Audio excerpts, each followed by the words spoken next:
The winner of that race will face off with Republican Jeremy Gay in November. Reporter Stephanie Muniz checked in with both of them today.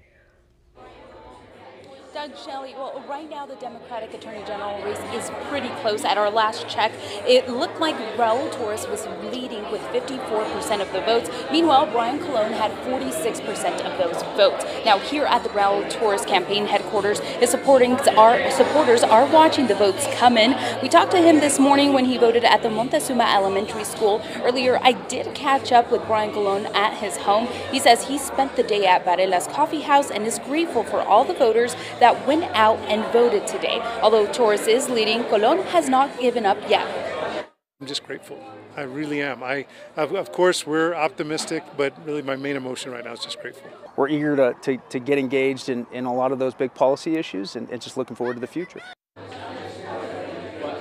Now, we are at Raul Torres' campaign headquarters. Like I told you guys, I just want to give you guys a look at what we were looking at. Raul Torres was said to be coming in the next few minutes, but we haven't seen him come in yet. Reporting live in downtown Albuquerque, Stephanie Muniz, KOAT Action 7 News.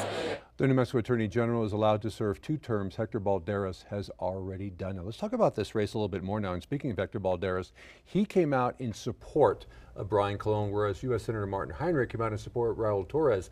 A lot of times when you have 2 relatively close candidates, it comes down to endorsements, and there's a long list, as you've shown us right here. Yes, and it comes down to names that people know and trust. So on the Torres' side, he has 2 former AGs that have come out in support of him, Barnaky and Patsy Madrid. So I thought that was interesting, the dichotomy of a current AG and former ones backing different candidates. You know, we talked about negative ads a little bit earlier with Brian in the gubernatorial race. This one was really, really bad. These folks were really, really going after each other.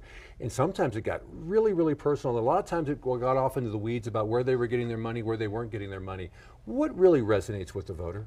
Well, I think, unfortunately, negative ads do resonate, but it's about who did something wrong the worst, I suppose, and who's going to have something to do with their lives, and it makes sense to them. And these where it's really detailed when it comes down to litigation and decisions on cases, and in a state where we have crime that's such an issue, those negative ads go a long way. We've talked a lot about gun legislation and gun reform with what's been transpiring in the country, all the tragedies in the last 2 or 3 weeks, and basically for the last 20 plus years.